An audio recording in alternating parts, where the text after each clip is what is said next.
Let's talk about Heartburn by Nora Ephron. I picked this book up on a whim and I ended up really enjoying it. I didn't think I would enjoy a slice of life novel so much, but I did like this one. And I think that means that I have to watch more slice of life stuff. Read more slice of life stuff. Heartburn is a book about a woman who finds out that her husband is having an affair and the entire emotional roller coaster that she goes through, and then she finally decides to leave him. The story is written in first person and it is really, really good.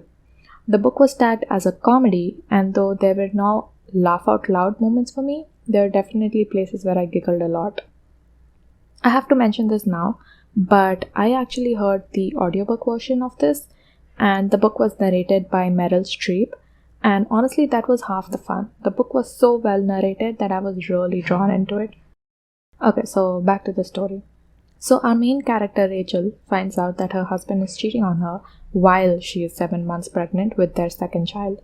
She goes back home, then we see some family drama, then we see some family memories. Then she ends up mugged while in group therapy. Then the husband comes back to pick her up. Then she goes with him, but then she's still suspicious that he is still cheating on her. And she's right. And she catches them.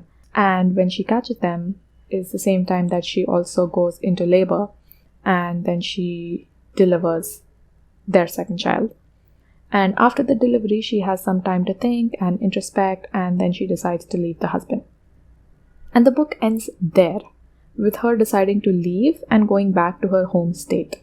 So the thing is that even at the end of the book, I don't actually know if she got a divorce or not, but I really hope she did, but it's never clarified whether she did or she didn't. It just says that she left the place, she left his house, and she went away.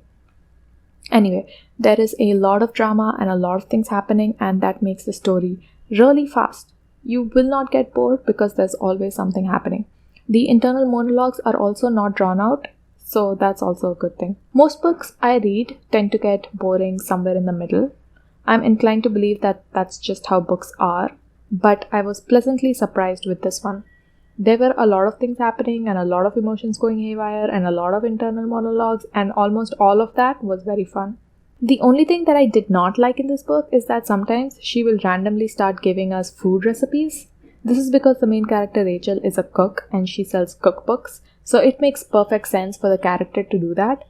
But every time I came across it, it kind of broke my focus away from the story.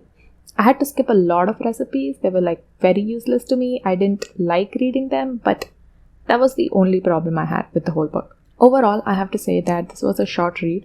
The Audible version was just 5 hours long, so you can finish this in one afternoon if you really wanted to. It's a quick read. It's a slice of life genre, so if those are things that you like, you should really give this book a try. That's all for this one, and I'll see you in the next book.